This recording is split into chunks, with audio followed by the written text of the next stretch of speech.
لە دوایین بڕیارە کە لەلایەن وەزارەتی داراوی ئابووری دراوە بە پەیوەندیکردن بە بەڕێز جەنابی قایمقامەوە ملیارێک دینار بودجە تەرخان کراوە بۆ سێکتەری ئاو و کارەبا بەپێی ئەو دەرخستانەی ئەو زەرەر و زیانانەی کە لە ئاو و کارەبا کەوتون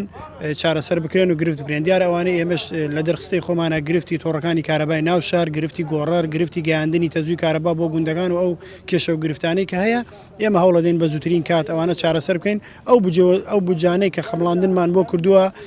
بۆ چاکردنی خێرای ئەو کێشانە کە وەکو حاڵەتێکی کتوپڕ لە نێوان 400 ملیۆن دینار بۆ 500 ملیۆن دینارە، ئەو شوێنانەی کە ئێستا ماون لە ناو شارە دوو گەڕەکمانەیە کە گرفتی بارزۆری مەحەولەیانەیە لەگەڵ ئەو دەرخستانەیە ئیش و کاری پێویستی بۆکەین بۆی گرفتەکان چارەسەر بکەین. وەڕێ لە گرفتی دیاتی دەوروبەرمان دیارە دوای ڕووداوە 38 گوندمان لە کار کەوتبوون. خۆشبەختانە تا چەند ڕۆژی ڕابردوو زیاتر لە ئەو گوندانەی کە گەڕاونەتەوە 25 گوند زیاتر گەڕاوەتەوە کارەبای نیشتیمانی بۆی ئەو 12 گوندەی کە کێشە و گرفتیانەیە ئەوانی چارەسەر بوون. تەنها شتی بچووکیان ماوە کە وەکو